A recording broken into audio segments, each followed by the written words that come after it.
Bonjour, en fait, désolé pour tout le temps disparu. En fait, si je suis de retour maintenant, c'était parce que y a le film Between Borders qui est arrivé sur les plateformes depuis un moment, film que j'attendais aussi. Un très bon film que j'ai suivi et j'ai très bien apprécié. Pas le même genre de film avec Pasteur Bonifaire, mais qui rentre. Bon, c'est pas de la même qualité, c'est pas le même genre de film, mais en termes d'émotion, oui, oui, ça fait son jeu aussi. Ça fait son jeu. Très bon film.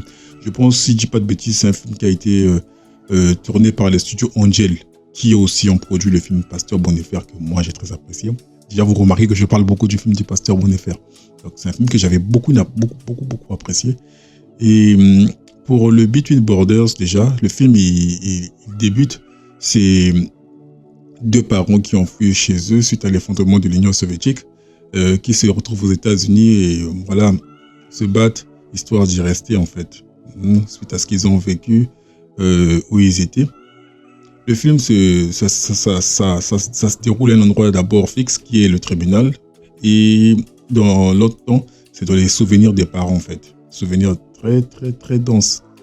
Des souvenirs très tumultueux des parents de ce qu'ils ont vécu et du pourquoi ils ont quitté chez eux et veulent rentrer aux États-Unis en fait. C'est ça, hein. La couleur bien faite, comme on dit Studio Angel, la couleur a été bien travaillée, la colorimétrie j'ai aimé, les caméras, le jeu d'acting, le papa il fait un jeu incroyable en fait. La maman elle joue bien, mais je pense que c'est le papa, il joue mieux, il joue encore, il fait un jeu incroyable. C'est beaucoup plus son rôle à lui que j'ai apprécié, qui m'a attiré en fait, qui a attiré mon attention. Et donc, c'est des parents qui fuient chez eux, petit à petit, ils sont à gauche, à droite. Un papa qui essaie d'offrir un meilleur avenir pour ses enfants, on vu ce qui se passe, tout et tout. Et ils sont chassés, bon, ils sont forcés de partir de chez eux. Ils se retrouvent dans un camp, et puis, pas un camp, dans un truc de ils sont retranchés, et puis après, ils sont pris, bon, oui, ils sont pris par une église, en fait, ils sont pris dans une église, ils se mettent en communauté, dans le but de survivre, dans le but d'offrir une meilleure vie, une meilleure éducation, parce qu'ils n'avaient pas le choix, parce que le papa, c'était un scientifique, déjà, quand on parle de scientifiques, on parle de non-croyants à la base. Rares sont ces scientifiques-là qui ont cette foi-là en Dieu. Et donc, travaillant dans une église, faisant des petits métiers, des petits boulots un peu à gauche, à droite, et, avec l'église qui va les accueillir.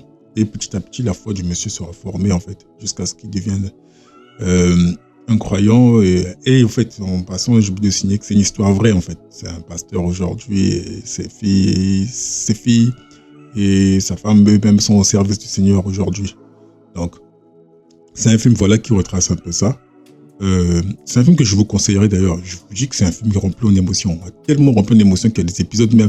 Il y a des scènes que j'ai pas pu voir. En fait. Des scènes que j'ai pas pu voir. Je vous dis qu'il y a des scènes que j'ai sautées. Vous voyez, c'est un film avec un père, avec ses enfants, avec sa femme. Bah, moi-même, je suis un homme. Donc, il y a des situations et je me demande, je réagis comment moi si ça tombe sur moi. Je réagis comment si ça m'arrive. Donc, en voyant ces situations-là, vraiment, moi-même, autocom, j'ai flippé. Je me suis dit, j'ai une famille et voilà, ça arrive. Aïe. Donc, c'était rempli en émotions. Et voilà. Très bon film. Je vous conseillerais. Suivez ce film-là. Il dure, je pense, pas plus d'1h30, en fait. Très bon film. J'ai aimé. Déjà, dès qu'il est introduit, bam, c'est lancé. L'introduction ne dure pas que. Tout s'enchaîne. Tout s'enchaîne. Et je dois vous signaler que c'est une histoire vraie, en fait, si je ne l'ai pas déjà dit. C'est une histoire vraie, c'est inspiré d'une histoire vraie. Et je pense que vous pouvez avoir les retours, les archives de ce qu'ils sont devenus, cette famille-là, sur Internet, parce que c'est, comme j'ai dit, une histoire qui s'est inspirée d'une histoire réelle, en fait. Donc, n'hésitez pas à faire vos recherches et à suivre ce film-là, parce que c'est un très, très bon film. Et voilà quoi, je suis de retour. Et puis, il faut noter que souvent, les films, si vous ne savez pas, les films quand ils sortent en salle, il faut souvent du temps avant qu'ils arrivent sur streaming. Donc, par exemple, quand j'ai fait la réaction sur le film de Unbreakable Boy, oui.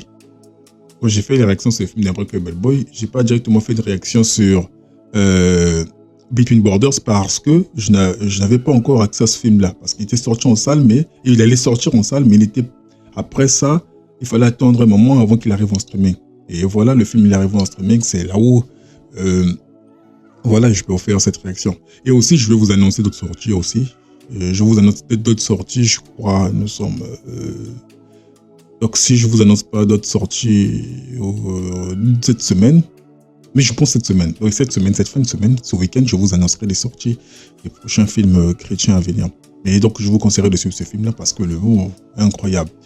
Les enfants, comme d'habitude, je pense que comme je vous ai dit que c'est un truc en tant que père, en tant qu'homme, ça vous déroute, quoi. Ça vous met à l'aise. Vous dites, ouais, comment je réagis à ça, Déjà, les enfants se plaignent. Vous voyez, les enfants n'ont pas cette capacité souvent à comprendre ce qui se passe dans ces situations-là. Mais on ne rentre pas à la maison.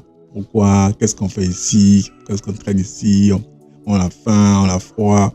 Donc, alors que les parents, c'est très dur, en fait, d'entendre ce genre de choses-là. Alors que les parents, ils sont conscients de ce qui se passe. Je vous dis, en tant qu'homme, en tant que mère de famille, ce genre de situation, vivre ça, c'est incroyable. C'est un calvaire, en fait. C'est douloureux.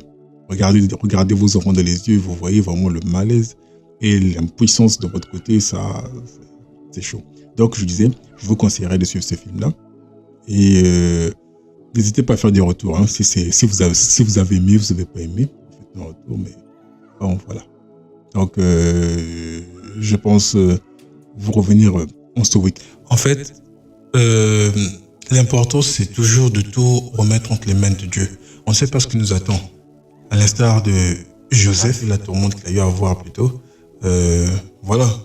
On connaît tous la finalité de Joseph, en fait. Donc, quand on passe des moments troubles, sachant toujours être fidèle à Dieu, parce que c'est lui seul qui sait, c'est lui-même qui sait ce qu'on passe et pourquoi on passe. Donc, il est ce qu'on appelle le maître des temps et des circonstances. Donc, si vous arrivez à vivre des moments comme ça, c'est dur, c'est très dur, c'est limite impossible à vivre. Mais par la grâce de Dieu, sachez que vous pouvez dépasser cela et voilà, arriver au chemin qui vous est destiné, qui vous était destiné. Mais dans ce cas-là, gardez la foi. En tout cas, il va falloir une grosse foi, il va falloir que Christ puisse vous soutenir, vraiment vous soutenir. Parce que tenir dans ce genre de cas comme ça, limite, c'est la folie, limite, pour certains même, ça fait l'effet inverse, ça vous fait perdre la foi. Chez d'autres, ça c'est encore l'effet inverse, ça augmente la foi, mais beaucoup plus quand on en sort. Voilà, mais pour en sortir déjà, il va falloir avoir de la foi, parce que sans de la foi, ce qui est puissant, ce qui est grand, et pour nous, dans notre cas, ce qui est puissant, ce qui est grand, c'est Jésus. Et donc, sans la foi en Jésus, donc sortir de cela, c'est très compliqué. Donc là, je m'adresse à vous en disant ce verset biblique qui dit « Venez à moi, vous qui êtes fatigués et chargés, je vous offrirai du repos. » Voilà, dans les évangiles, ce que Christ dit. Donc c'est quelque chose à ne pas oublier et toujours à méditer avec soi. Et bye bye bye bye.